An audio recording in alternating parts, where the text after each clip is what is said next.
राजकारणात निष्ठा आणि तडजोड या दोन शब्दांमधील संघर्ष जेव्हा टोकाला पोहोचतो तेव्हा मोठे राजकीय भूकंप होतात.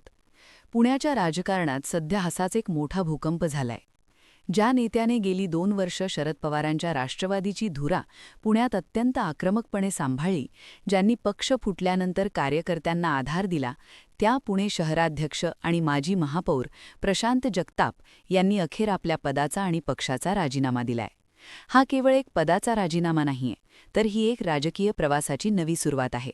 कारण प्रशांत जगताप आता काँग्रेसमध्ये प्रवेश करणार आहेत. पण शरद पवारांसारख्या मोठ्या नेत्याची साथ सोडून जगताप काँग्रेसमध्ये का जातायत?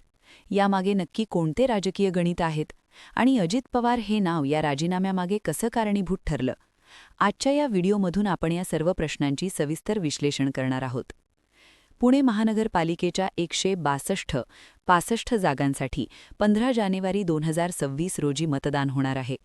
निवडणुकीच्या या रणसंग्रामाच्या तोंडावरच प्रशांत जगताप यांनी घेतलेला हा निर्णय शरद पवार गटासाठी एक मोठा धोका मानला जातोय. प्रशांत जगताप यांनी हा निर्णय घेण्यामागे सर्वात महत्त्वाचं आणि मुख्य कारण ठरलंय ते म्हणजे 2 राष्ट्रवादींची संभाव्य युवती. गेल्या काही दिवसांपासून राजकीय वर्तुळात अशा चर्चांना उधाण आलं होतं की आगामी महापालिका निवडणुकीसाठी शरद पवार गट आणि अजित पवार गट पुन्हा एकदा एकत्र येऊ शकतात. महायुती किंवा महाविकास आघाडीच्या पलीकडे जाऊन दोन्ही राष्ट्रवादी एकत्र लढावं असा एक प्रवाह पक्षात तयार होत होता. मात्र प्रशांत जगताप यांना ही गोष्ट अजिबात मान्य नव्हती. प्रशांत जगताप यांनी आपली भूमिका मांडताना अत्यंत परखड मत व्यक्त केलंय. ते म्हणाले, ज्या कार्यकर्त्यांनी गेली 1.5 वर्ष अजित पवार गटाविरुद्ध रस्त्यावर उतरून संघर्ष केला, ज्यांनी लाठ्या-काठ्या खाडल्या आणि पोलीस केसेस अंगावर घेतल्या, त्यांच्या भावनांची मी प्रतारणा करू शकत नाही. थोडक्यात सांगायचं तर ज्यांच्याविरुद्ध आपण इतके दिवस लढलो त्यांच्यासोबतच पुन्हा निवडणुकीत हात मिळवणी करणं जगतापांच्या तत्वात बसणार नव्हतं. कार्यकर्त्यांच्या स्वाभिमानासाठी त्यांनी पक्षाला रामराम ठोकणं पसंत केलं. राजकारणात अनेकदा सोयीनुसार युती केली जाते, पण जगतापांनी निष्ठेला महत्त्व देत हा टोकाचा निर्णय घेतलाय. जगताप यांच्या काँग्रेस प्रवेशामागे केवळ युतीचा विरोध हेच एकमेव कारण नाहीये, तर त्यामागे विकासाची ओढ आणि काही वैयक्तिक भावनासुद्धा आहेत. जगताप हे हडपसर भागातील एक प्रभावी नेते आहेत. आपल्या प्रभागातील प्रलंबित विकासकामं पूर्ण करण्यासाठी आणि आपल्या कार्यकर्त्यांचं हित जपण्यासाठी त्यांना एक स्थिर व्यासपीठाची गरज होती. आपल्या भावना व्यक्त करताना त्यांनी दिवंगत अभिषेक घोसाळकर याच्या हत्येच्या प्रकरणाचाही संदर्भ दिला. अशा गंभीर घटनेच्या वेळी कार्यकर्त्यांना न्याय मिळवून देण्यासाठी एक मोठ्या आणि आक्रमक व्यासपीठाची गरज असते असं त्यांना वाटतंय. काँग्रेस हा पक्ष पुरोगामी विचारांचा आहे आणि राष्ट्रवादी शरद पवार गट सोडल्यानंतर पुरोगामी विचारांची असलेली निष्ठा कायम ठेवण्यासाठी त्यांना काँग्रेस हा सर्वात जवळचा पर्याय वाटला.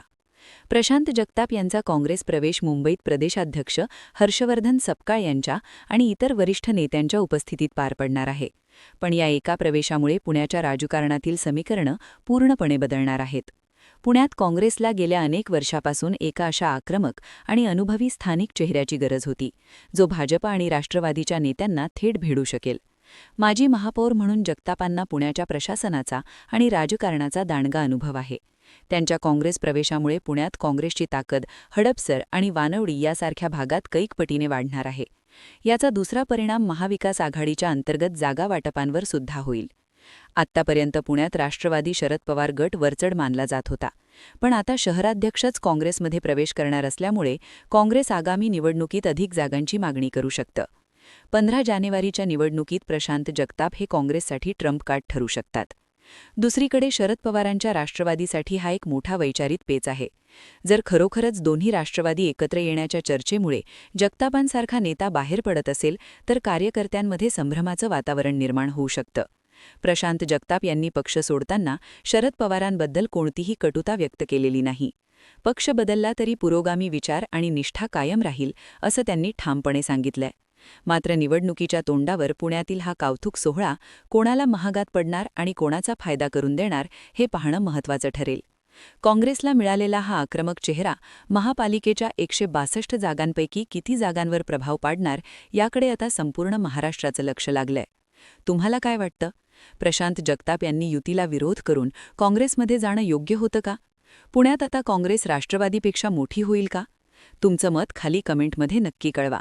जर तुम्हाला हे विश्लेषण आवडलं असेल तर व्हिडिओला लाईक करा, शेअर करा.